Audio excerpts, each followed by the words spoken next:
은퇴라는 말은 어쩌면 너무 가볍게 들린다. 단순히 회사를 그만두는 일, 매일 아침에 출근길이 사라지는 일로만 여겨지지만 정작 그날 이후의 삶은 이전과는 전혀 다른 무게로 다가온다. 그 무게는 고요함이라는 이름을 하고 찾아오고 외로움이라는 그림자로 하루를 따라다닌다. 사람은 익숙한 환경에서 물러난 뒤 이전에는 당연하게 누렸던 사소한 것들이 얼마나 큰 의미였는지를 천천히 알아차리게 된다. 출근길의 인사 한마디, 점심시간의 짧은 농담, 회의 전 커피를 건네며 나누던 눈빛 같은 것들. 그것들이 사라진 자리엔 말없는 집과 자신만이 남는다. 그렇게 고요한 날들이 쌓이면 마음도 조용히 무너진다. 이 글은 그런 시간을 지나온 한 남성의 이야기이며 은퇴 이후 말 한마디가 주는 힘, 사람과 연결된다는 것이 얼마나 중요한지를 보여주는 세 가지 사례를 통해 마음 회복의 과정을 함께 따라가 보고자 한다. 첫 번째 사례는 박현수 씨의 이야기다. 69세의 박 씨는 공기업에서 35년을 근무하고 퇴직했다.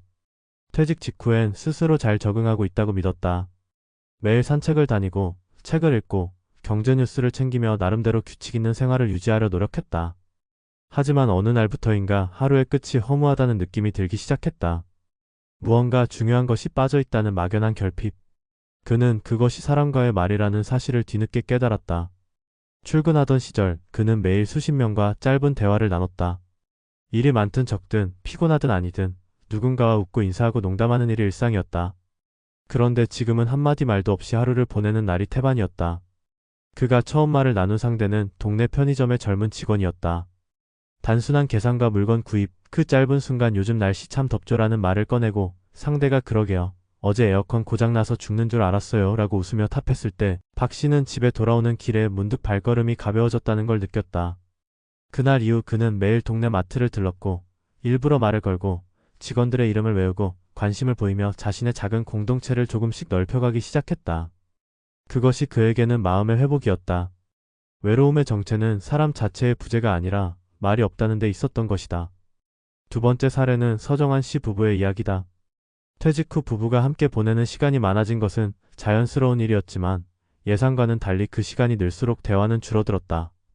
평생 회사에 집중했던 남편은 가족과 나누는 말에 감각이 무뎌져 있었고 아내 역시 말수가 적은 남편에게 점점 기대를 쳤고 있었다. 정환 씨는 은퇴 후 집에 있어도 외롭다고 느꼈다. 옆에 누군가 있는데도 고립감을 느끼는 날들이 많아졌다. 그러던 어느 날 아내가 마을에서 운영하는 커피 한 잔 모임을 소개해 주었다. 처음엔 참여를 망설였지만 결국 찾아간 그 자리에서 그는 낯선 사람들과 각자의 은퇴 이야기를 나누었다. 웃기도 하고 조심스럽게 속마음을 꺼내기도 하며 그는 스스로의 감정이 조금씩 살아나는 것을 느꼈다. 그 후로 매주 수요일이면 그는 그 자리를 찾았고 1시간 동안의 이야기 속에서 정체돼 있던 마음이 흐르기 시작했다. 말이 오가는 순간 사람은 서로를 확인하게 된다. 그리고 정환 씨는 그 작은 모임을 계기로 아내와도 다시 대화를 시작할 수 있었다.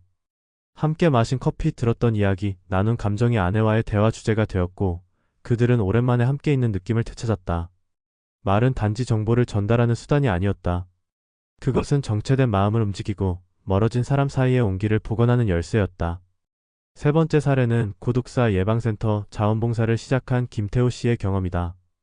태호 씨는 혼자 사는 은퇴자로 어느 날 뉴스에서 고독사 사례를 접한 뒤 문득 자신이 겹쳐 보였다고 한다.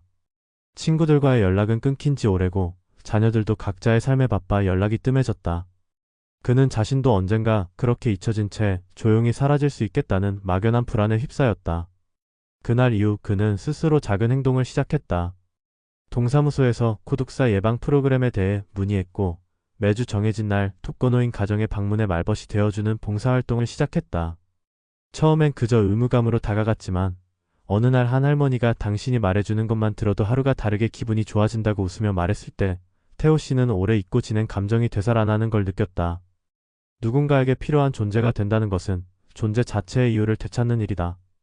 그는 말 한마디의 힘을 그날 뼈저리게 느꼈고 그 이후론 봉사날이면 아침부터 설레기 시작했다. 말은 서로의 존재를 확인하게 만들고 그 확인은 곧 마음을 회복시키는 토양이 되었다. 이 세 가지 사례는 단순히 말을 나누는 행위가 아닌 그것이 은퇴 이후 삶에서 어떤 변화를 만들어내는지를 분명히 보여준다. 말은 연결이고 연결은 회복이다. 사람은 혼자 있어도 덜 외롭지 않지만 말 한마디라도 나눈 날에는 조금 덜 무너지게 된다. 정해진 직무가 없고 사회적 역할이 줄어든 이후의 삶 속에서 스스로를 확인할 수 있는 가장 간단한 방법은 타인과 말을 섞는 일이다.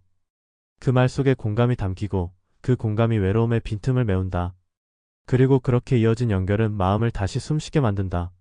어느 69세 남성의 말처럼 누군가와 말 한마디 나눈 날, 그날은 덜 외로웠다. 이 간단한 진실은 어쩌면 은퇴 후 마음을 지켜내는 가장 확실한 방법일지도 모른다. 이제는 묻지 않아도 괜찮다. 먼저 인사해도 된다. 대단한 이야기가 아니어도 된다. 고작 오늘 날씨 참 좋네요 한마디면 된다. 그 말이 쌓여 우리는 다시 살아난다. 그리고 다시 연결된다. 그렇게 마음은 회복된다. 조용히 그러나 분명하게. 은퇴 이후의 삶에서 외로움이라는 감정은 단순한 심리적 허기나 기분의 저하로 그치지 않는다.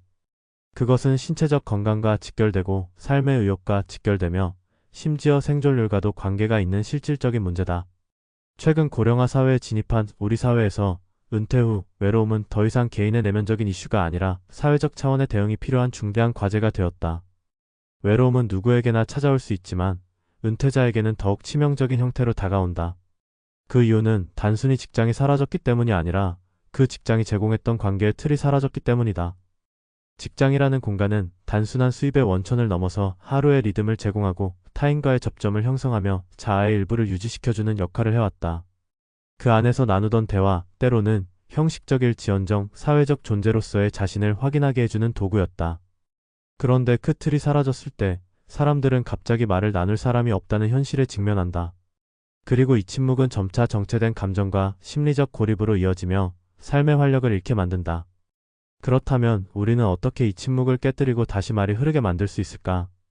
핵심은 새로운 접점과 말의 기회를 인위적으로라도 만드는 것이다. 말은 기다린다고 오지 않는다.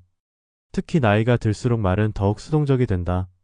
젊은 시절엔 상황이 말을 만들지만 노년기에는 스스로 말의 상황을 만들지 않으면 대화는 자연스럽게 줄어들게 되어 있다. 앞서 소개한 세 사례에서도 보듯이 말 한마디가 가져오는 정서적 회복은 무시할 수 없는 치유력을 지닌다. 단순한 인사말이나 일상의 잡담, 혹은 누군가의 이야기를 경청하는 행위조차도 고립된 심리를 녹이고 다시 사회의 일부가 되었다는 감각을 회복시켜준다. 중요한 것은 대화의 수준이 아니다. 오히려 대화의 내용은 사소할수록 좋다. 일상적인 날씨 이야기, 음식 이야기, 뉴스 이야기처럼 평범한 말이 오히려 관계의 문턱을 낮춘다. 오랜만에 말을 나누는 사람에게 요즘 어떻게 지내세요? 라는 말은 퍽찰 수 있지만 오늘 참 덥네요는 가볍고 자연스럽다. 이 가벼움이야말로 진입 장벽을 낮추고 반복적인 말을 가능하게 만든다. 문제는 은퇴자 중 다수가 이 단순한 말 걸기에 동기를 잃는다는 점이다. 자신이 더 이상 사회의 중심에 없다는 인식, 자신은 누군가에게 의미 없는 존재가 되었다는 감정이 말을 멈추게 만든다. 그러나 그 인식 자체가 사실은 말을 안 했기 때문에 생긴 착각일 수도 있다. 말은 자기 존재의 반사판이다. 누구에게 말을 걸어보고 답을 듣고 웃고 맞장구 치면서 우리는 내가 여전히 누군가와 연결될 수 있는 사람이라는 사실을 확인하게 된다. 그래서 은퇴자들에게 가장 중요한 감정 회복 전략은 하루에 최소 한 번 누군가와 말을 나누는 것이다. 이는 정신건강 측면에서도 실증적인 효과가 입증된 방식이다. 정기적으로 말벗을 두는 사람은 그렇지 않은 사람에 비해 우울감과 불안 수준이 낮고 기억력 저하나 인지 기능 저하 또한 완만하게 나타난다. 이는 단순히 말이라는 행위가 뇌를 자극하고 감정을 활성화시키기 때문만은 아니다. 말은 동시에 감정의 정화이자 공감의 수용이며 심리적 존재감을 회복시키는 매개체이기 때문이다. 특히 우리나라처럼 체면과 자존심이 강조되는 문화에서는 은퇴 이후 말 걸기 자체를 어려워하는 경우가 많다. 괜히 나이 든 사람이 말 거는 것처럼 보일까봐, 괜히 귀찮게 여겨질까 바라는 생각이 입을 닫게 만든다. 그러나 대부분의 사람들은 그 반대의 반응을 보인다. 낯선 사람과 나누는 짧은 대화 속에서 오히려 따뜻함과 유대감을 느끼고 특히 나이 든 사람의 말에선 삶의 무게가 느껴지기에 경청하려는 자세를 갖게 된다. 결국 필요한 것은 용기이고 그 용기의 출발점은 아주 사소한 인사 한마디다. 정책적으로도 우리는 은퇴자들의 언어 소통을 돕기 위한 장치들을 적극적으로 설계해야 한다. 단순히 건강검진이나 생계 지원을 넘어 마음 건강을 위한 말벗 프로그램, 지역 커뮤니티 내 말 나누기 캠페인, 은퇴자와 청년을 연결하는 대화 네트워크 등의 노력이 병행되어야 한다. 고령화가 가속화되는 시대, 말이 없는 노년은 곧 고립된 노년을 의미하고 고립된 노년은 신체적 정서적 퇴행을 빠르게 불러온다. 그렇기에 우리는 은퇴 이후 말의 가치에 주목해야 한다. 말은 생존의 기술이자 존엄의 기술이다. 누군가와 말 한마디 나누는 것이 사치가 되지 않는 사회, 말하고 싶은 마음이 무너지지 않도록 받쳐주는 환경이 바로 고령사회의 심리적 인프라가 되어야 한다. 한 남성이 말했다. 말 한마디 나눈 날은 덜 외로웠다고. 그 말은 단지 한 개인의 감상이 아니다. 그것은 고령사회 전체가 새겨야 할 경고이자 실천의 출발점이다.